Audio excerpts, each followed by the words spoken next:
بسم الله الرحمن الرحيم الحمد لله وحده الصلاة والسلام على من لا نبي بعده وبعد السلام عليكم ورحمة الله وبركاته إن شاء الله درسي كين رياض الصالحين درسي وكان برنوتا كتا جاتمي سلقفة حديث الباب جهفة حديث نكي نهار كجد عن أنس رضي الله عن رسول الله صلى الله عليه وسلم قال حديث نكون أنس رانو أديف مربي نسر جالته إن مو إرقم ربي رانو أديس قال نجر رسولي يتبع الميت ثلاثة جد دعاء كان غافني دعاء جد إلمنا ما كان جد غافني دعاء جد وسديتو إسا أردفا جد ويتني دعاء غرق أبري جيفموف جد وسديتو إسا أردفا جد أهله وماله وعمله وجيسات آلي ساتي إن لما فان هوريسا قبين ساتي أكسو من سدفان وجيساتي جد فيرجع اثنان لما ندي بها جد إسا برادي بها جد ويبقى واحد tokko qofatu isa biratti afaajed yarji'u aaluhu wa maaluhu aaliin isaatii fi akkasuma qabeenyi isaa biraa deebi'a hojii isaa qofatu isa biratti afaajed muttafaqun alayhi du'aa kana gaafa rabbiin duniyaa kanarraa isa fuudhee jedhee waa sadiitu isa ordofaa jechuudha isa gaggeessaa jechuudha waytanni qabriitti owwaalamuudhaaf deemu الإنسان إذا ما تتبعه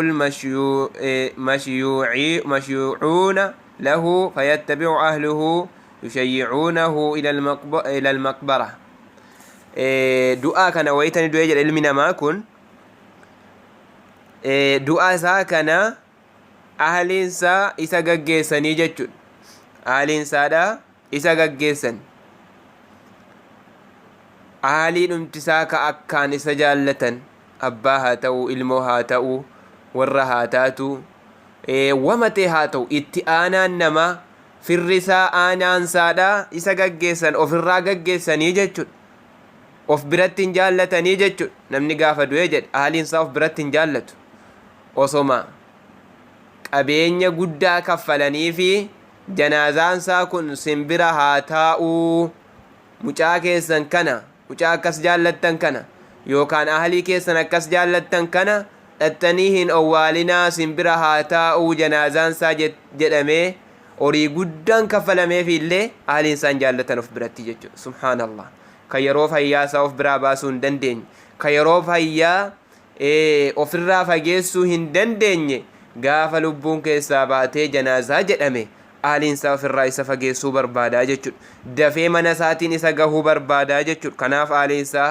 isa gaggeessuu jechuun akkasuma horiin isaa illee isa hordofaa jedhe horiin isaa jechuun qabeenyi isaa jechuun qabeenyi isaa yoo nama qabeenya guddaa qabu tahee garba fahi jechuun garbi isaa afaan kaadimni isaa isa hordofuu jechuun kaadimni isaadha horiidhuma isaa qabeenya isaa jedhamu waan taheef akkasuma meeshaan ittiin gaggeeffamu algaa haa ta'u algaan irra ciisee geeffamu haa ta'u meeshaa ittiin qabriin isaa qotame haa ta'u hundi qabeenyuma isaa jedhamaa jechuun kan kun hundiyyuu isa duuka deemanii waytanni owwaalamee jedhan lamaan kun iyyuu biraa deebi'anii jechuudha subhaanallah lamaan kun iyyuu isa biraa deebi'anii wama tokkollee isan fayyadanuu jechuudha kana booda faayidaarraa ba'anii jiru jechuudha erga namichi dhaqee qabee keessa galseensifame booda ahliinsaas isa fayyaduurraa bahan akkasuma qabeenyi isaas isa fayyaduurraa baatee jirti jechuudha wanti isa fayyaddu maalire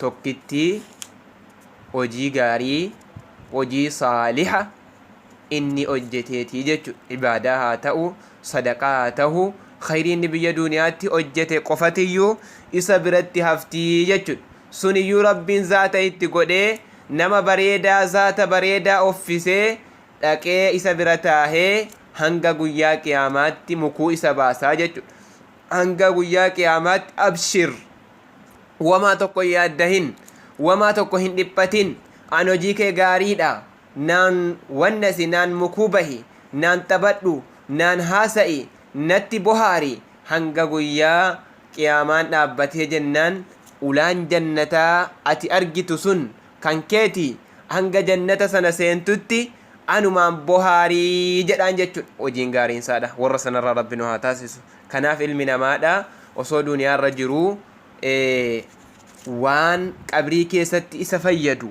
waan qabrii keessatti ittiin bohaaru, waan qabrii keessatti faayidaa isaaf godhu, waan qabrii keessatti yogga aaliin isa gatee qabeenyi isaa isa gatee isa biraa deebi'e isa fayyadu hojjetachuu qabaa jechuudha. Anallee isinillee warra qabrii isaatiif yaadda'ee waan qabrii keessa booda du'aatii isa fayyadu hojjetatu rabbi nu haa taasisu.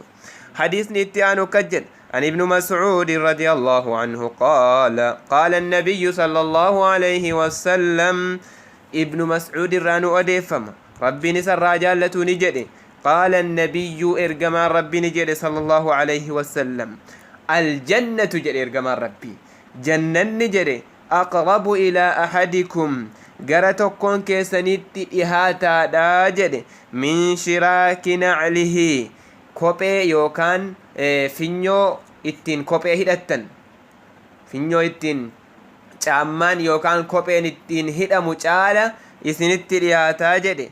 Wannaaru mislu dhaalika, akkasuma abiddillee fakkiidhuma kanaatii kophee finyoo kophee ittiin yookaan caammaa ittiin hidhattanu caala isinitti dhiyaatee jira jedhe.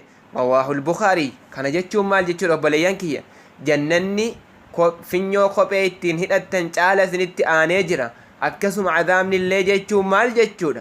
Hojiin jannataa jechuudha. Hojiin jannata isin geessu, hojiin gara jannata kee isin galchu, hojiin gara jannataatti isin dhiheessu hanga finyoon kophee ittiin hidhattan isinitti dhiyaattee jirtu caala isinitti dhiyaataa jechuudha. Maaliif? Rubbamaa yatakallamu al-insaan, takka takka yookiin ilmi namaa kun ni dubbata. Kalimuma tokkittii dubbatee jennaan, kalimaa rabbiin biratti jaallatamtuu taate dubbatee jennaan, rabbiin sababa sanaatiin badiisaa isaaf dhiisee kan jannataa isa taasisuu isaatu malaa jechuudha. Khayruma xiqqoo wayii laaftuu wayii hojjetee jennaan ittiin jannata galaa jechuudha. Kanaaf hojiin jannataa dhihoodhaa jechuudha. Akkasuma mu'minni ka rabbiin imaana qomasaa keessa kaahee jedhe hojiin jannataa isatti laaftii jechuudha. Hojiin jannataa isatti laafti. Wayita salaatu xumaaninaa argata, wayita saddaqatu xumaaninaa argata, wayita khayrii hojjetu, wayita soomanu, wayita ibaadaa godhu xumaaninaa raahaa qalbii argataa jechuudha. Hojiin jannataa kun hedduu isaaf laaftii jechuudha. Hojiin jannataa kun hedduu isatti dhiyaattii jechuudha. Kana jechuudha ma'anaan hadiisa kanaadha. Hojiin jannataa nama rabbitti laaffiseef dhihoodha. Nama rabbitti laaffiseef deemanii xiyyaaraan deemanii makiinaadhaan deemanii barbaaduu hin qabdu jechuudha. Isumatti dhiyaattee jirti finyoo kopheesaa yookaan caammaasaa caalaa jechuudha. Akkasumallee wannaaru mislu dhaalika, hojiin jannata abidda nama geessullee, hojiin azaaba nama geessullee fakkiidhuma kanaati namatti dhiyaattee jirti jechuudha. Nama rabbiin isa jallisee, nama rabbiin qalbii isaa gogsee jedhellee badii hojjechuuf jennaan, macsiyaa hojjechuuf jennaan, haraama hojjechuuf jennaan deemee barbaaduu isan barbaachisu jechuudha. Makiinaadhaan deemuu yookaan xiyyaaraan balali'ee deemee barbaaduu isan barbaachisu jechuudha. Haraamni isumatti dhiyaattee jirti. Asumaa isaaf laafa jechuudha. Rabbiin isumaaf laaffisee jira jechuudha. Sheexaanni nafsiyyaan isaaf laaffiftee jirti jechuudha. Asuma dalaga jechuudha. Haraamni asuma guutee jira. Ittuma dhiyaattee jirti jechuudha.